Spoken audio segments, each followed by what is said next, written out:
Hi ladies and gentlemen, this is Tough Tony here, and last night was WWE's Capital Punishment pay-per-view, the pay-per-view that I think replacing Fatal 4-Way, which, you know, why are they doing that, because Lord knows you never see any Fatal 4-Ways or Triple Threat matches.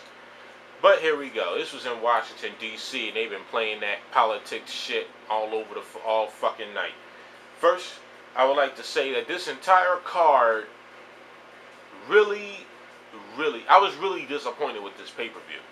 Because there was the same shit. I'll feel sorry for anyone that actually bought this pay-per-view, because Lord knows I didn't.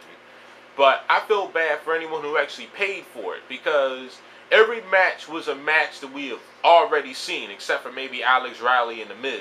And and I'm not talking about once or twice. I'm talking 10 times. The first match was a U.S. title match. Kofi Kingston defends against Dolph Ziggler. I know a couple times in the match, Booker T referred to the U.S. title as the world title. Maybe Botchamania can do something with that. But anyway, how many times have we seen Kofi Kingston and Dolph Ziggler? We have seen these guys wrestle for the better part of not even a year when Kofi was Intercontinental Champion. They must have wrestled at least, 10 times. And every match is exactly the same. Either Kofi wins cleanly, or Vicky Guerrero screws Kofi Kingston, which she did tonight. Thumb to the eyes. Ziggler put him in a sleeper hold. And, of course, Ziggler's foot hit the ropes and the ref should have broke, but he didn't. And Ziggler was rewarded with the title. And keep in mind, the ref never checked the hand, never let the hand drop 3 times. So it's just the same match that we have seen so many times. And this is like the running theme of this night. Same shit, different fucking day. This match pretty much has the same back and forth action as any Kofi Kingston Dolph Ziggler match that we'll have. What can I say? I mean, and for a pay-per-view, it still wasn't impressive. It's just below average. I mean, I would give it an average match. The thing is, like, Dolph Ziggler's resiliency, because he kept on kicking out of everything. That's the only plus I can say about it. I'll give this match maybe a 2.5 out of 5. It's the same shit, and I expected so much more. Next, we have Alex Riley versus The Miz. Now, this match had, I would think, next to Randy Orton and Christian, this match had the best build-up. Because, you know, WWE really doesn't do shit for build-up anymore. Weeks and weeks and weeks. It's good to see Miz actually have to wrestle without resulting to someone cheating for him to win. The commentary was so cut in half. You know, it was really coming at the Miz, hyping up Riley, except for Michael Cole. But this match was pretty much no wrestling. It was pretty much a brawl. Miz pretty much used that kick to the face move about 7 times, just like in WCW Mayhem. I wonder if he realizes it, but he's doing the same move, because that's what he was doing. Miz was pretty much on the offense for this entire match.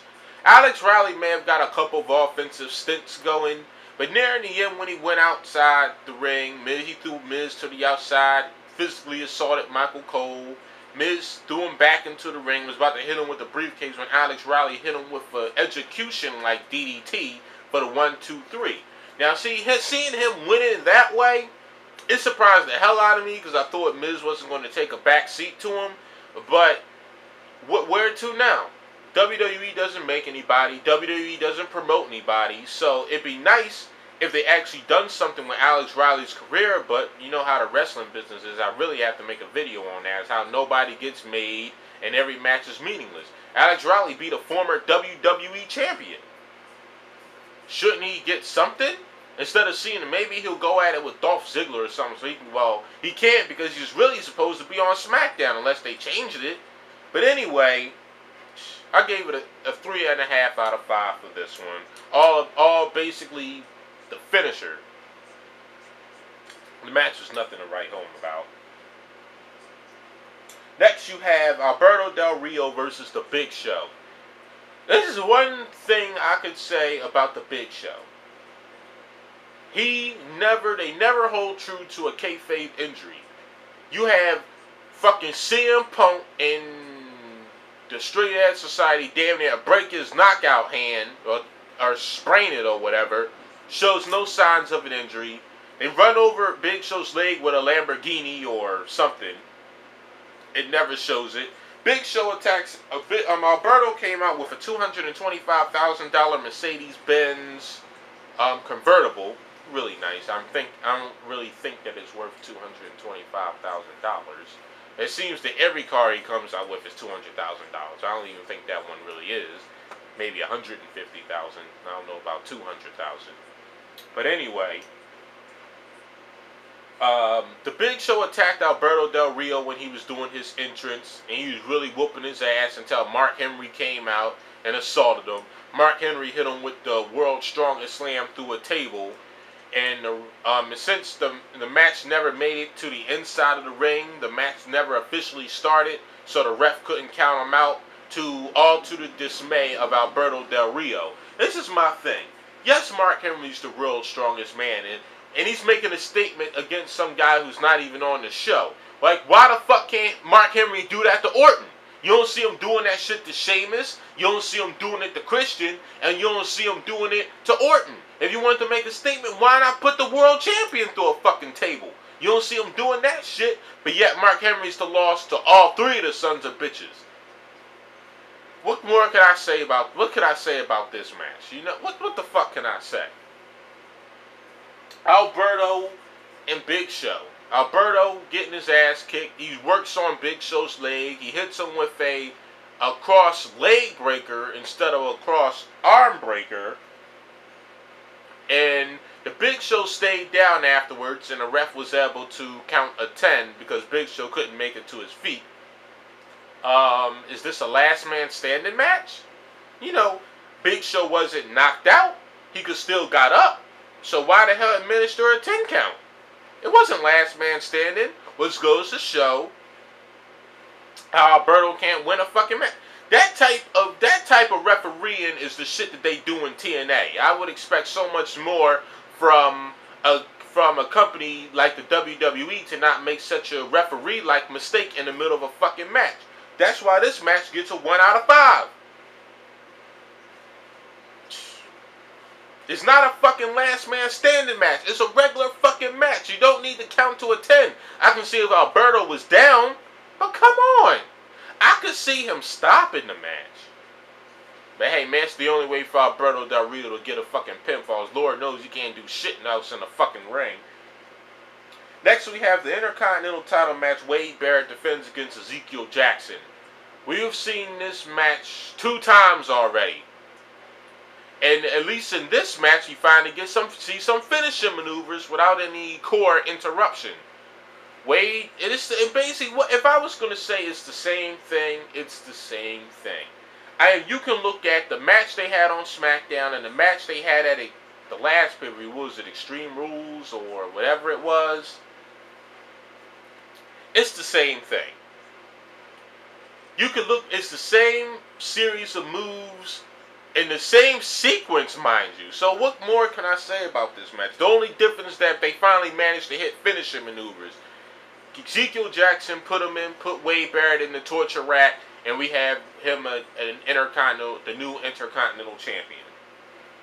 I like the power being shown between the two because, like I said, I love to see it when it's not just a squash. This match is way more believable than Alberto and Big Show. That's why I gave it a 2. Next, we have another match that we've seen a million times. CM Punk versus Rey Mysterio. I'm sorry I'm not getting into detail on these matches, but I really don't have to. Because you've seen Rey Mysterio and CM Punk 2 times on Raw in the last match. You've seen it like 10 times on Smackdown throughout a year. What more can I fucking say? It's the same fucking match, only at a pay-per-view. The only enjoyable parts of this match was the last 5 minutes. When they started really doing counter move for move. The ending, the finisher was Rey Mysterio got countered with the 619 by CM Punk, and CM Punk hit him with the GTS for the victory. It's good to see CM Punk finally went on pay-per-view for the first time this year. It's just such a shame It's the same fucking people that he's always wrestling. And this is another thing that doesn't go anywhere. CM Punk is a former 3-time world champion. When was the last time CM Punk got an opportunity at a world title? It's just fucking infuriating. How they don't do anything with anybody. All these fucking matches is meaningless. Rey Mysterio always gets written out in the main event. CM Punk's a good heel. He should be in the main event. Maybe he could win a fucking title.